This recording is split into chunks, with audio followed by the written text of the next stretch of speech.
Hello and welcome to Digital Communities Wales online safety webinar. This is just a brief introduction. My name is Hannah France and I'm the South East Wales trainer for Digital Communities Wales. So our aims today are to have an awareness of the common risks, understand how to keep our data safe and knowledge of support options as well. So what are your clients' biggest online worry? Well, there's all sorts. There's being a victim of financial fraud, of identity theft, even that the government or other organisations are going to use the data unethically. It can be that people aren't what they appear to be online, and that there's a risk to them or their loved ones. And it's just not being in control. So it's important to have an awareness of what our clients' actual worries are so that we can address them effectively. But it's important to remember that the biggest risk is not taking any risk. In a world that is changing really quickly, the only strategy that is guaranteed to fail is not taking risks, according to Mr. Mark Zuckerberg. Digital is now so important for so many different things, and it has such a variety of benefits that it's really about encouraging people to make good choices and feel like they're managing the risk very effectively. So what are the risks? Well, we've broken the risks into two main groups, those that affect predominantly children and young people and those that can affect adults. So there is some crossover in between. The NSPCC say that 1 in 5 8 to 11-year-olds have a social media profile. 1 in 4 experience something upsetting on social networking sites, and 1 in 3 experience cyberbullying.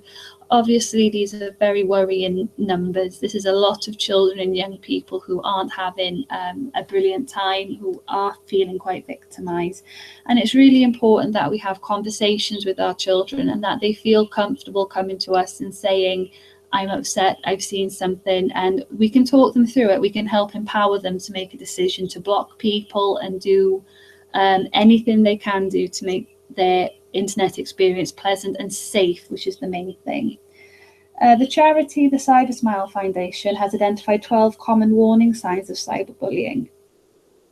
And if a child exhibits one or more of these, it advises parents to talk to their child to open up about their problems. So things like changes in online behaviour. Are they suddenly spending more time, less time, texting, being more secretive? Do they get upset after using the internet? Do they become withdrawn or not want to talk to you? Or is anything upsetting them? And then this can graduate to things such as school attendance. Obviously, if a child is victimized in the home, they can feel very unsafe in school. So they might not wish to go to school anymore, or they might feel sick more often as a reason not to go. They might find it difficult to sleep, have a loss of appetite, changes in attitude. There are 12 signs and symptoms we can watch out for, and we'll make sure that you get these as part of the handout. So the main thing to remember is to talk to our children and help them realize that they're not on their own. We can think that the internet has created entirely new, brand new problems for children. Very often they're very similar to what children have always experienced. They're just in a very different way. So we're just going to watch a fun little video now. Well, not fun. About Romeo and Juliet if it was set in the modern age. There is no sound, unfortunately, but I think the images will remind us all of what children are like and have always been like.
So a very effective little video just showing that children haven't changed.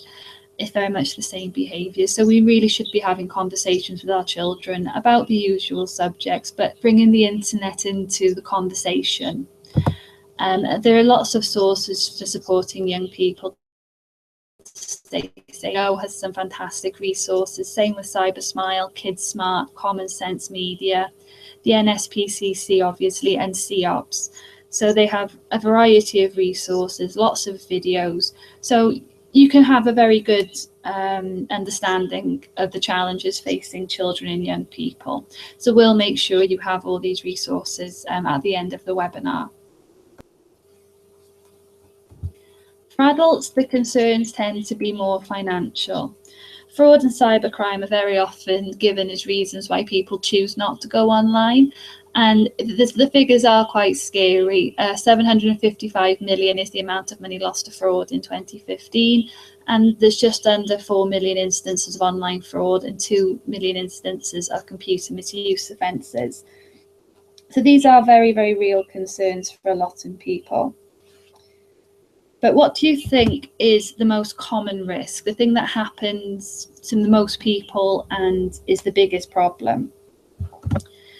The most common cybercrime committed under the Computer Misuse Act were those committed where a victim's device was infected by a virus. Viruses, spamware, malware, spyware, these are still big safety issues. We don't think about it too much today. It's very second nature for a lot of people to get hands on their computers, but they might not think to get it on their Android phones. So we really should still be encouraging people to buy antivirus software, keep it up to date, run it, use it effectively.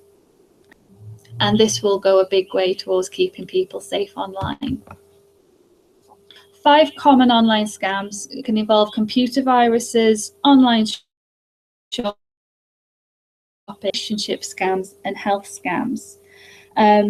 So with computer viruses, if you ever get an email, you don't know who it's from and it has an attachment or a link, this can very often put a virus on your computer.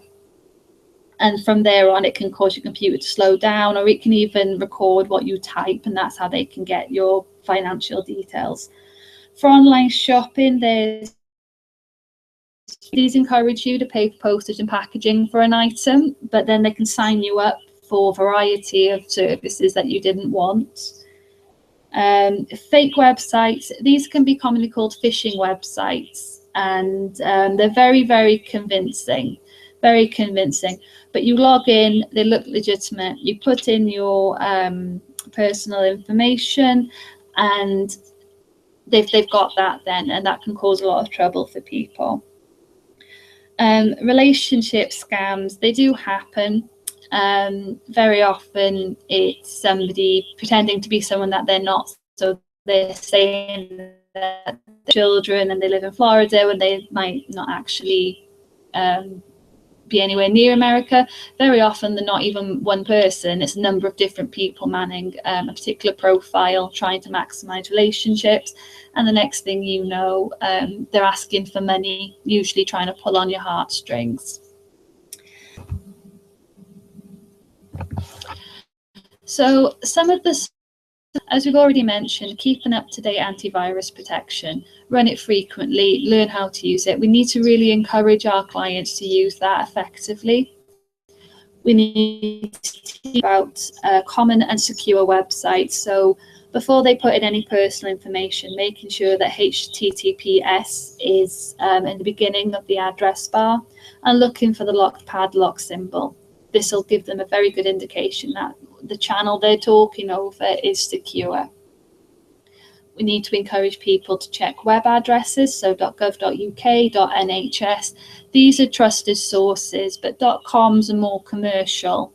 They tend to want to sell you something, or they have an agenda, and anybody can get a .com. We need to encourage people to trust their instincts. Be cautious, don't send money, don't overshare. If it's too good to be true, it is. No one's going to give you a free 3 months trial if you pay for postage and packaging. It's very rare. So if you wouldn't believe somebody in the market, you shouldn't believe someone when they say it online. And you need to check website credentials. Does it have any appropriate logos? Are they up to date? Is there anything on there that looks slightly off?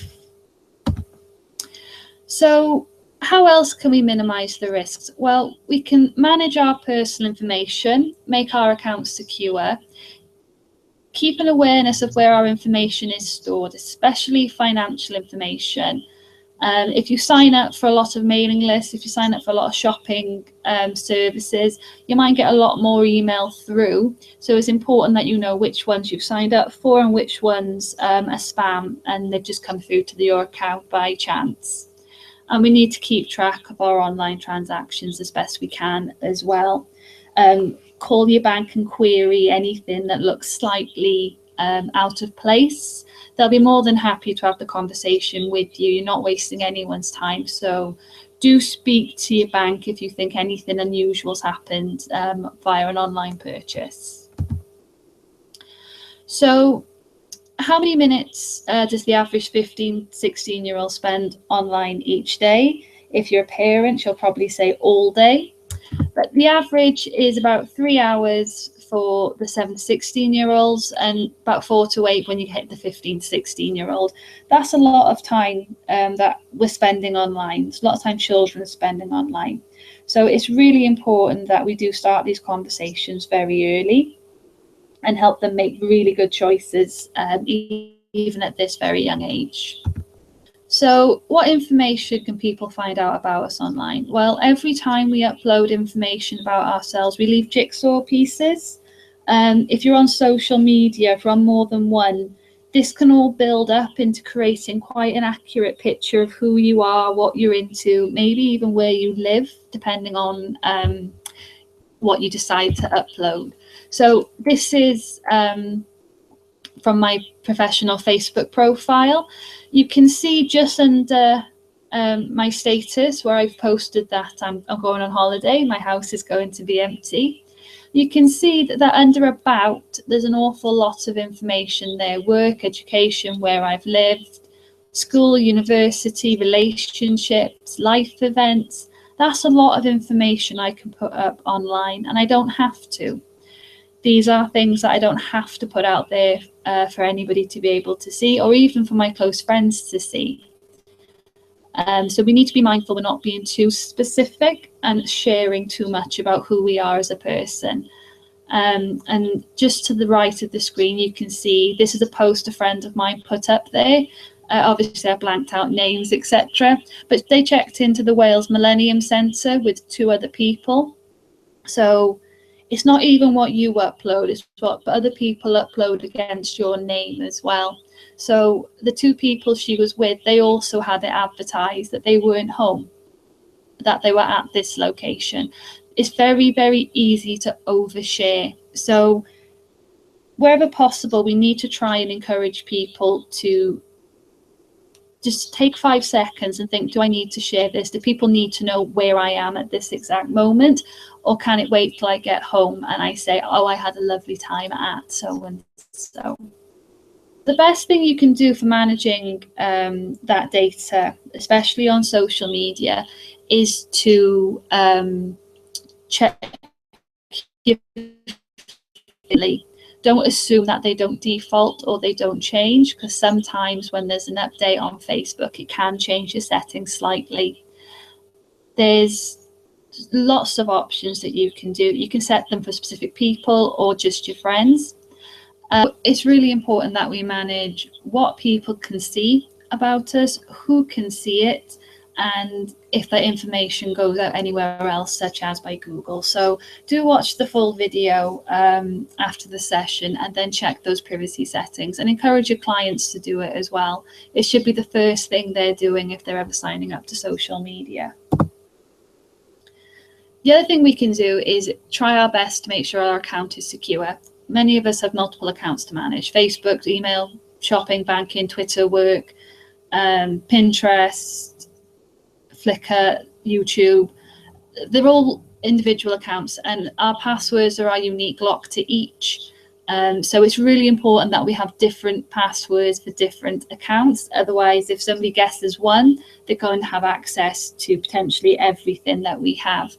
So try not to use any personal identifiable information. So don't use your children's names, don't use your spouse's name or a favourite hobby or somewhere where you live. Try and use random words or phrases. Use cap locks, lowercase numbers, symbols. Change them frequently. These will help make sure that your account is secure. There's a really nice little website, howsecureismypassword.net. If you put in your password, it will tell you how long it will take for a computer to crack it. So just to try it, let's see what my website would be. About 10 million years it would take for a computer to crack my password. So do have a go. Anytime you're trying to think of a new password, jump to this website and just see how long it would take for that password to be cracked. Financial concerns are always something that adults tend to have online, and it's really easy to lose money online. The scams are very, very clever. One of my favorite quotes, that money talks, I'll not once it said goodbye. This has happened, as we saw earlier in the session. £744 million was lost on average last year alone. And we should really encourage our clients to report if they think that they've been a victim of any sort of financial fraud online. So phishing emails and websites are really common, and they're a really common way of losing money online. These can be emails and websites that look legitimate. So the emails look like they've come from your bank, and they ask you to log in. Now, if you click that link and went to their phishing website, which looks legitimate, they'll have your bank details, and that's one way that they pay. This is sort of an old-fashioned phishing email now. It looks fairly legitimate on first glance. It's got the Barclays logo there. It's from Barclays Bank. It's asking me to log in. This is quite a traditional phishing email. Well, there's some things we can keep an eye on. One is it's not using my name. If the service knows your name. Number two, your bank will never ever email you asking you to log in. That's the shorthand we can tell our clients. There's also spelling and grammatical errors within the email. So encourage our clients to take a deep breath, spend their time looking at it, and if they're in any doubt at all, they ring their bank directly. This is quite an old-fashioned phishing email. They've gotten a lot cleverer. I've seen some, and I really struggle to spot why they're fake. So these are really, really easy, really, really simple things, but they're very effective. They're very, very clever. This is why they're still using them now.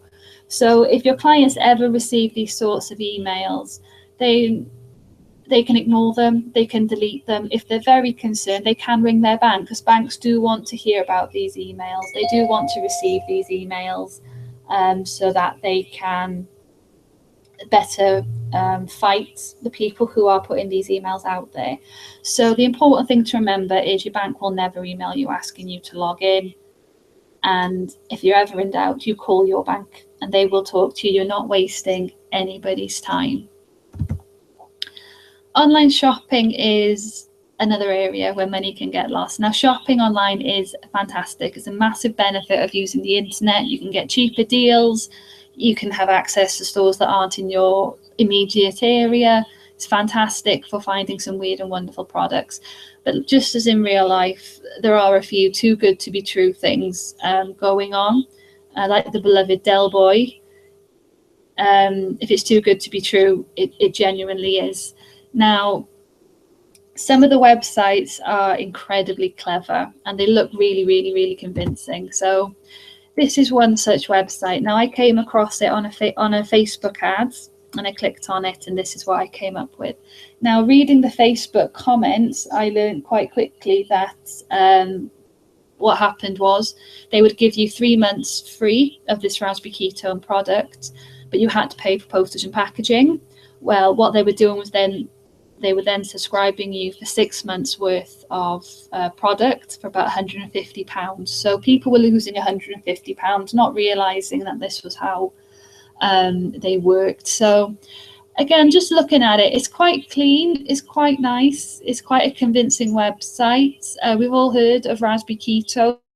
They're quite a common holistic alternative medicine for weight loss at the minute. You see them in Holland and Barrett. This website is just offering you a free trial.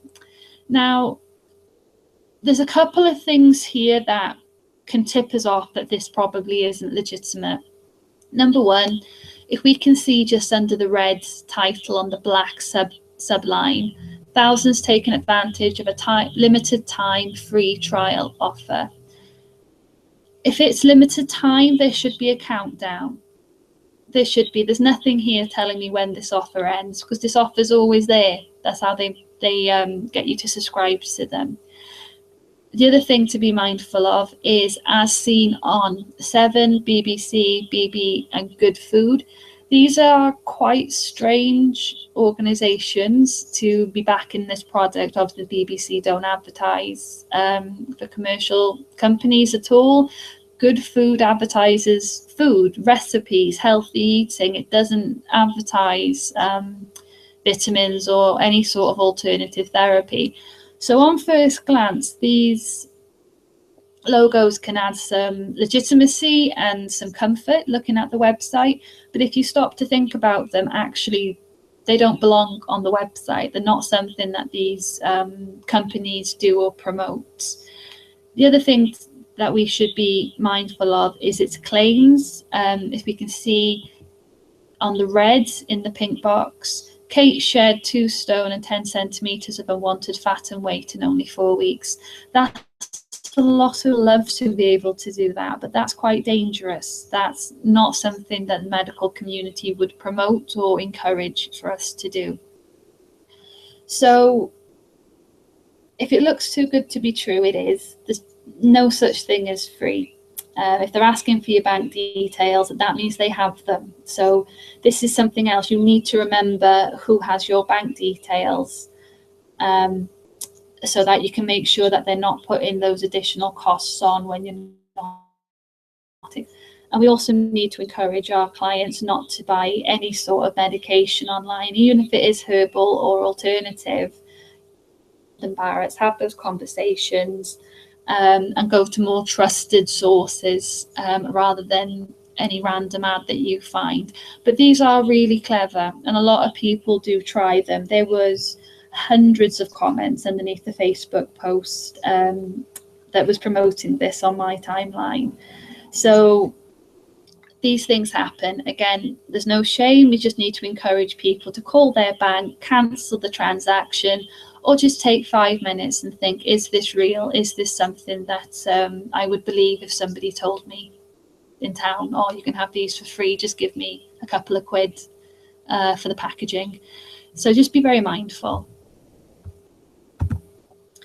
Technology has also made it very easy and convenient to spend money. From Apple Pay to online bankings, our mobile phones are an extension of our wallet. We use them to show vouchers, to get percentage off or get free products or free trials. We can use them to pay off debts. We can transfer money. We can do all sorts from our mobile phones now. So we need to be mindful of the fact that our money and our mobile phones are very interlinked now, because a lot of parents and children, they can get caught short by in-app purchases. So Pokemon Go has been the summer. Candy Crush was one of the original games that people love to play, and then you've got games based on films such as Dragon's Rise of Berk. Now, these are free games. You download them for free, you can play them. There's no need to spend money on these products at all. They're a lovely, lovely set of games. The challenge comes from these in-app purchases, micro gaming. You can see here, this on the left is Pokemon Go, on the right is Candy Crush. For $1 or £1 in the UK, I can get 100 poker coins. Now, poker coins are what you spend in game to get products. So if I needed to buy Pokeballs so I can keep playing the game, I would have to spend £1, get 100 poker coins, and then spend those poker coins. As you can see, the more money you spend, I get an extra 50 poker coins if I spend £5 or $5, and an extra 200 if I spend 10. On Candy Crush, you can get more lives, and on most games, you can spend real money purchasing game money, which then means you can purchase tools, equipment, or benefits within the game. A lot of parents have been caught out because their children have been playing their games, and they're given an option of, would you like more lives or would you like more product? And they've gone yes. And because our bank details are so interwoven with our phones now, they've incurred quite large bills because the children, the young people, they've not realized that they're spending real money. Tapping yes and keep tapping yes. So it's really important that you remember to disable your financial details if you do allow children to play these sorts of games. And even for us as adults, it's important to keep an eye on how much we're spending. It might be the most important game we're playing at the minute, and we'll spend £10 because it's worth it. We're quite happy to, but that does add up, and very often people can spend £5, £10, £15, £20 in lots of little transactions that can add up. So this is just one way that people can lose money but not realize they're losing it, and this is something that a lot of parents, I think, are struggling with at the minute. So in short, there are many risks to be online, and these can be managed positively. Information literacy and critical thinking are essential. Phishing emails, phishing websites, they all prey on our hope and our love of a bargain and getting a deal. But we need to encourage that critical thinking. We also need to embed online safety in everything we do with our clients. So if we're helping them set up accounts, we need to encourage them to set very strong passwords. If we're setting up social media with them, we need to show them privacy settings first and show them how to adapt them. We need to encourage our clients to always report any even attempted online fraud. They're not wasting anybody's time. The bank will be quite happy to have a conversation with them and either take the details of what's happened or reassure them that everything is fine. We need to encourage our clients to report online abuse, either through the phone, through an online reporting system, and we'll give you some of those links as resources after the session. Teach people how to check and update those privacy settings frequently. Don't just do it on the first sign up and never check them again. Always go back every month and make sure they've not changed and they're still working for you. And we need to keep up to date on scams using reliable resources. There are some fantastic Twitter accounts out there that are really sharing some fantastic information. Again, all these will be sent to you after the session. There's one that's sharing some quite common fraudulent activity online. At the minute, job seekers are slightly at risk from it because obviously as people are sending off CVs, they're asking them for more information or they're asking them for processing fees. So it is really important that we keep up to date with things so that we can encourage our clients to stay safe, because the way that we stay safe needs to adapt with the way that people are trying to take advantage of us. So I hope you found that useful. I hope one of those tips has been effective, and I hope you feel more confident that you can share good information with your clients. So thank you very, very much for listening. We would appreciate any feedback as to how you think this recorded webinar has gone. So please spare a few minutes to give us some of that feedback. Digital Communities Wales, we offer training and support to help organisations throughout Wales. If you would like more support or like to discuss training, please do get in touch. In February of this year, we've also launched a Digital Inclusion Charter, which is for organisations in Wales which are promoting basic digital skills and helping people get online. So for more information, please do get in touch. And after this, as I say, along with this link, you should also be given a strong list of resources for you to look at that can hopefully make it easier for you to talk about online safety with your clients. So thank you very, very much for listening to me, and I hope you enjoyed the session. Thank you.